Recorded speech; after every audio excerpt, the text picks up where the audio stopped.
What's up, everybody? Welcome in, and welcome to an Uncle Boneless Top 5. The Street Fighter series is, without a doubt, the most well-known fighting game franchise in history.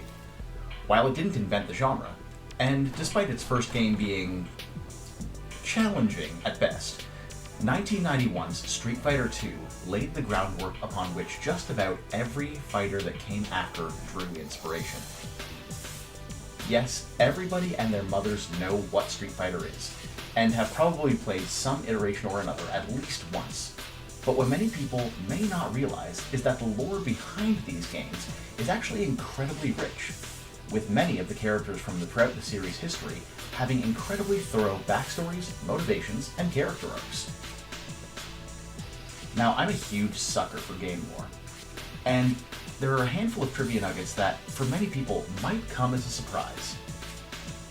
So, without further ado, let's jump in and take a look at 5 obscure pieces of Street Fighter lore. Number 1. Ken and Guile are brothers. Sort of. There are plenty of interpersonal relationships between the different cast members of the Street Fighter universe, some that even span across different games in the Capcom catalog. But did you know that one of the closest connections is between 2 of the original World Warriors? Capcom did a pretty good job of burying the lead on this little tidbit, but in Street Fighter IV it's revealed through one of Ken's win quotes that the Air Force hero with the gravity-defying coif is actually his brother-in-law. Specifically, Guile is married to Julia, the older sister of none other than Eliza Masters, Ken's longtime wife. The women in their family have a type, I guess. Now, this isn't to say that Ken and Guile are all that fraternal with one another. Specifically in Street Fighter IV, there's evidence to suggest that Eliza feels some resentment towards Guile, feeling that his obsession with fighting has caused strain on his relationship with her sister. However, by Street Fighter VI, we see Guile having smoothed things over with his family, and trying to offer the now crestfallen Ken some brotherly advice on how to do the same with his own. You know what they say, you can't choose your family, but you can choose your character. Speaking of family ties, this leads us into the next bit of obscure lore. Number 2. Guile's got a biological brother. Sort of. You know, for a character who's not got the greatest track record with his family, it sure does feel like Guile's got more than most. The canonical through line on this one isn't exactly a straight line, so buckle in. In 1993, Capcom released a pro wrestling game titled Saturday Night Slam Masters. This game was the first instance of Capcom canonically connecting different series in its stable, featuring Mike Hagar from Final Fight as a playable character. The connections, however, go much deeper into Capcom lore. I could make a whole video about how Slam Masters fits into the Street Fighter universe, and if you want to see that video, leave a comment down below and let me know. But for now, let's focus on Gunlock. Gunlock is an American wrestler who, according to his bio in the English release of the game, is rumored to be related to a famous Street Fighter.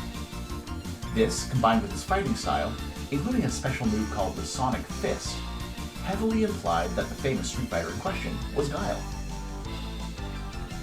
Now, an implication does not a connection make, but here's where things start to get a little bit twisty. You see, in the game based on the 1994 Street Fighter movie, yes, that one, the Shadaloo Trooper Blade is revealed in his arcade ending to be not only Guile's brother, but also the professional wrestler Gunlock, operating undercover to help Guile take down Shadaloo. And before y'all jump in the comments and tell me that the movie is non-canonical, number 1, I agree with you. But number 2, Blade received his own character profile in Street Fighter V, in which he is described as an agent in Shadaloo's American contingent, and has an identical height and weight to Gunlock. The two even have a mutual love of popcorn. Number 3. Cammy's name was given to her by Sakura. Rushdown pioneer Cammy White may have one of the most tragic backstories of any of the Street Fighter protagonists. One of the unfortunate victims of M. Bison's doll initiative, everything about Cammy's early life is shrouded in mystery, including her birth name. What we do know is that when Cammy first appears in Street Fighter canon, it's in the Alpha series, as Bison's ace sleeper cell assassin. Now, in fairness, there are some conflicting accounts about how Cammy got her name.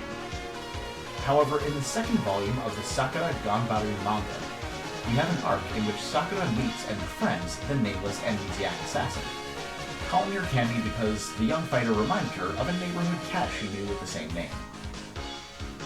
Sakura is embarrassed to admit it, but Cammy takes to the name immediately, insisting that Sakura call her that when next they meet.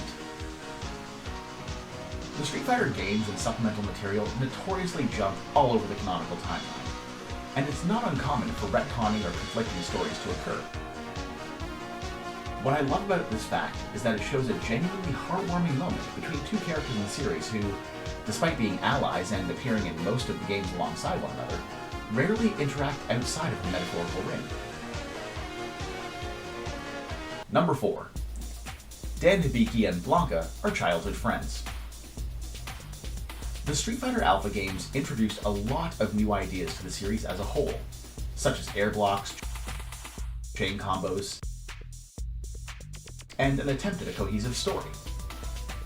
In addition to the endgame animatics that each character received after finishing arcade mode, everyone also got a mid-game rival match that was preceded by a brief dialogue between you and your rival.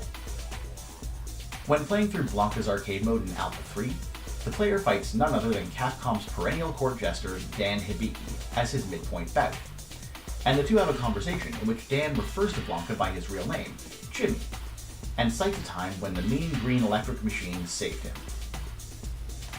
Now, according to Blanka's own story, he was the survivor of a downed plane that crash-landed in the Brazilian rainforest as a child, re-emerging into civilization at the very start of Alpha 3, and having his identity confirmed as Jimmy by his long-lost mother in his Street Fighter II ending. For Dan to know Blanka on sight, and to know his birth name despite his being completely non-verbal during Alpha 3, the only logical explanation is that Dan knew him as a child, prior to the fateful plane crash. Further, while Capcom stopped adding birth years to their characters from Alpha 1 onward, we know from their Street Fighter II birthdays that Blanka and Ryu are only 2 years apart. If we presume that Dan is roughly the same age range, then we can claim with relative confidence that the two were childhood friends. Or at the very least, that Blanka saved Dan from schoolyard bullies in kindergarten or something. Number 5.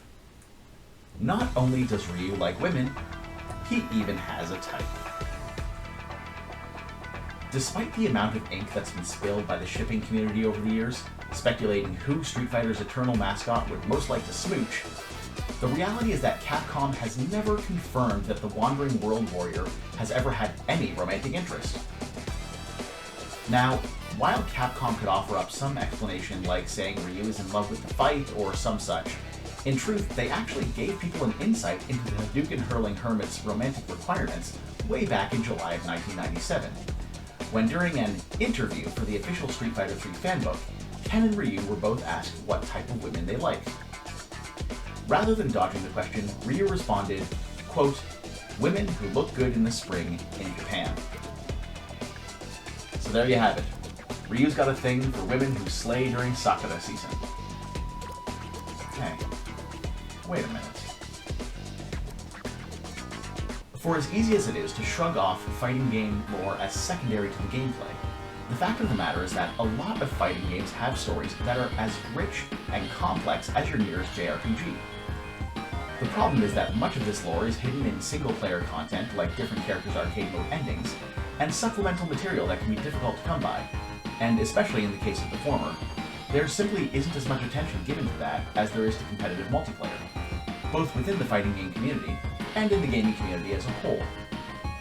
So, if you're a sucker for story, don't be so hasty to cast aside fighting games out of hand. Find a game that looks interesting to you, whether it's Street Fighter, Tekken, Mortal Kombat, or any of the other dozens of series out there. Boot it up, and give that story mode a try. you might just be pleasantly surprised. This is Uncle Boneless, reminding you that fighting games are for everyone. See you next time.